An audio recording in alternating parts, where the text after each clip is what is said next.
Good morning, কেমন আছেন সবাই? তন্ডুপার লাইফস্টাইলের নতুন একটা ভিডিওতে সবাইকে স্বাগত। আশা করছি যে যেখান থেকে ভিডিওটা দেখছেন সবাই খুব ভালো আছেন। তো আমি চলে এসেছি এখন এই বাড়িতে, মানে আমার বাড়িতে। তো মায়ের বাড়ি থেকে কালকে চলে এসেছি, আবার আজকে যাব দুপুরবেলা, যেহেতু আমাদের আজকে এখানে খাওয়া দাওয়ার কোনো ব্যাপার নেই, তো ভাত টাত এখানে করতে নেই আজকে, ওই কারণের জন্য যাব মায়েদের বাড়ি থেকে, ওখান থেকে খাওয়া দাওয়া করে আসবো। কারণ এবার এখানেও প্যাকিং আছে, এখানে সমস্ত কিছু চলছে। কালকে রাত্রেবেলাও এসে একটুখানি প্যাকিং করে রেখেছি, এবার আজকেও একটু প্যাকিং করে রাখবো। তো সমস্ত কিছু আবার তো এখানে সব গুছিয়ে গাছিয়ে যেতে হবে। তো কোথায় দিয়ে চলে গেল, তাই না বলুন? দেখতে দেখতে হয়েই গেল সময়, কি আর করা যাবে। এবার সেই দিকেও তো অপেক্ষা করছে সমস্ত কিছু, বিশেষ করে ছেলের সমস্ত কিছু বন্ধ হয়ে পড়ে আছে, সেই কারণের জন্য আমিও ব্যস্ত হয়ে উঠেছি। কারণ এবার যাওয়া দরকার, আমিও মোটামুটি এখন সুস্থই আছি। আর তো ছেলেটার জন্যই আরও টেনশান হচ্ছে, কারণ ওর অনেক দিন লস হয়ে গেছে আমার জন্যই। তো এবার ওইদিকেও যেতে হবে, ছুটি ছাটা কমপ্লিট, এবার আবার ডিউটিতে জয়েন দিতে হবে আমাকে। তো চলুন আজকে এখান থেকেই আপনাদেরকে সাথে নিয়ে ভিডিওটা শুরু করছি, আশা করছি আপনাদের খুব ভালো লাগবে। কালকে সন্ধ্যাবেলায় কিছুটা গুছিয়ে রেখেছি, তো আজকেও একটু ভাবলাম টুকটাকগুলো একটু গুছিয়ে রেডি করে রাখি, কারণ এই দুপুরবেলা চলে গেলে মায়েদের বাড়ি আস্তে আস্তে সেই বিকাল হয়ে যাবে। আর আজকের দিনটাই, কালকে সকালের জন্য তো আর কিছু রাখলে হবে না, কারণ কাল সকালই বেরিয়ে যাব, 9:30টার মধ্যে বেরিয়ে যাব। কারণ এখানে এখন ট্রেনের খুব প্রবলেম চলছে, জানি না কখন কি ট্রেন গিয়ে পৌঁছাবে। এখন রেডি হয়ে নিয়েছি, দেখতেই পাচ্ছ। তো এখন যাব মায়ের বাড়ি, দুপুরবেলার খাওয়া দাওয়া করে আবার তাড়াতাড়ি চলে আসবো। কারণ এখানেও সবাই বলে দিয়েছে যে আজকের সন্ধ্যাটাই গল্প টল্প হয়নি, তো তাড়াতাড়ি আসতে হবে, এখানেও অর্ডার দিয়ে দিয়েছে সবাই। তো চলো তাড়াতাড়ি চলে আসবো। চলো এখন রেডি হয়ে নিয়েছি, মা ছেলে দুজনে এখন খাওয়া দাওয়া করে চলে আসি। তো এই যে মায়েদের বাড়ি এসেই আগে নিয়ে চলে এসেছি গোলুবাবুকে দাদার কাছে।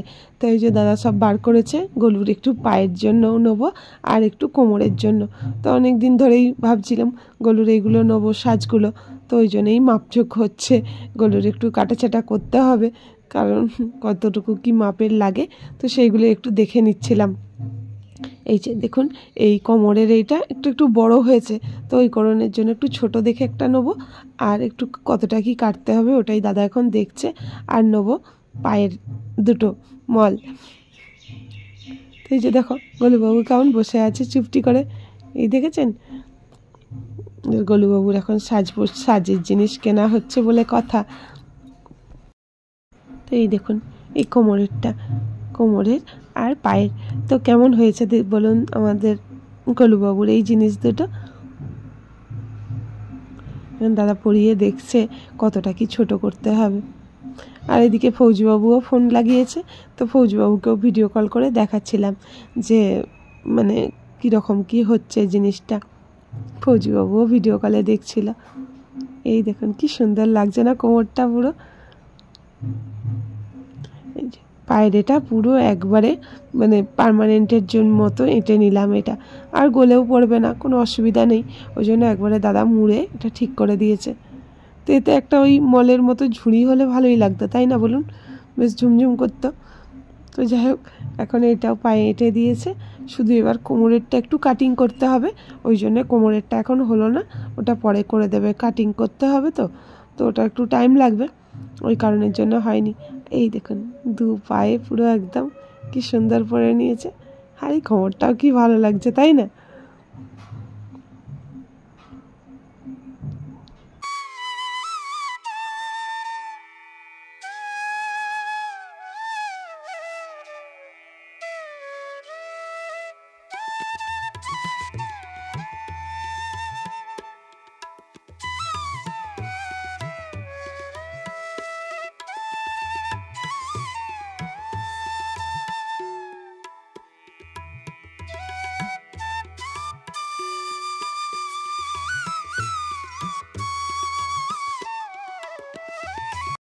তো হয়ে গেছে এখন গোলুবাবুর সাজ।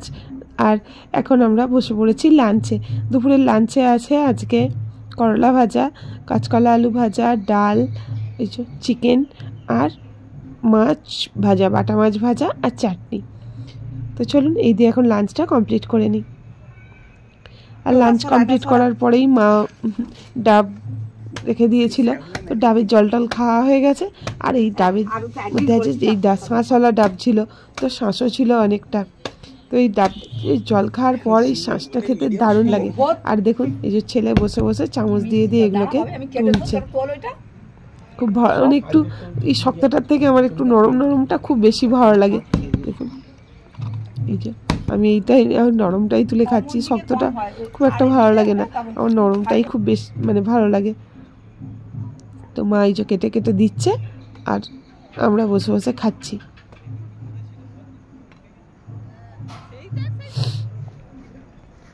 এখন রেডি হয়ে গেছি বাড়ি যাওয়ার জন্য। না আমি তো কে পড়ে না পড়ে আমি পড়ি, আমি নখ পুরো ভর্তি করে পড়ি। বলা তো যায়নি বাবা, সবাই তো সমান না, আর কি স্টাইল আছে আমি কি করে বলবো বল। আমি মুখ তুলবো না, তুই যতই যাই। তুমি না তুললে কি হবে? এই যে বাড়ি বেরিয়ে পড়েছিলাম, রাস্তা থেকে ধরে নিয়ে এলো, পা ফাঁকা বলে আলতা পরিয়ে তারপরে পাঠাচ্ছে। দেখুন এই হচ্ছে বাপের বাড়ি, খেই বলে। পেছনটা দেখতে পাইনি মনে মন বলে এমন অভ্যাস হয়ে গেছে। তুমি কি তুলতেও ভয় পাচ্ছ? আমার কোনো নেই, আমি মোড়ার মতো পড়ি পুরো ভর্তি করে। না ভালো লাগবে না, আমি বেশি আবার ভয় ভালো লাগে না, আমি আমার পুরো একদম এ করেই পড়ি। আমাদের ছর্দি পড়তো পুরো, তার একটু এদিক ওদিক ঘাঁটলে হবে না, আমার ভালো লাগে না। তাছাড়া সেই এইখান পর্যন্ত পড়া পূজার মাকে আমি দেখেছি পুরো পুরো পুরো দিব তো। হ্যাঁ ভর্তি করে দিই, আমি পুরো ডুবিয়েই পড়ি। চলে এসেছি মায়েদের ওখান বাড়ি থেকে। তো এবার এখানের আজকের রাতটাই শেষ, আবার অপেক্ষা কবে হবে জানি না। তো চলুন, এখন অনেক কাজ টাজ বাকি আছে, এখানের কাজগুলো সমস্ত কিছু সারতে হবে, বিশেষ করে সমস্ত কিছু গুছিয়ে গাছিয়ে ঠিকঠাক করে রেখে দেওয়ার ব্যাপারটা করতে হবে। চলুন আগে এখন চেঞ্জ করে নিই, করে এখন গোলুবাবুকে আর খেতে দিয়ে দিই, তারপরে আবার বাকি কাজগুলো করব। আর এইদিকে দেখুন সন্ধ্যাবেলায় ছেলে গিয়ে দোকানে গিয়ে চপ, সিঙাড়া, ভেজিটেবল আর কোল্ড ড্রিঙ্কস দিয়ে এখন বসেছে। 3 ভাই মিলে খাওয়া দাওয়া চলছে এখানে, লাস্ট মোমেন্টে ওদের খাওয়া দাওয়া। তো এই যে দেখুন আমাদের ইঁদুরবাবুও দেখছে। তো চলুক ওরা ভাইরা এখন খাওয়া দাওয়া করুক। আর আজকে এই ফটোগুলোও তৈরি করতে দিয়েছিলাম, ফটোগুলোও ছেলেটাই নিয়ে চলে এসেছে। কেমন হয়েছে ফটোগুলো অবশ্যই কমেন্ট করে জানাবেন। আর ভিডিওটাও আজকে এখানেই এন্ড করছি। সবাই ভালো থাকবেন, সুস্থ থাকবেন, দেখা হবে আবার একটা নতুন ভিডিও নিয়ে। ততক্ষণ পর্যন্ত সবাইকে টাটা।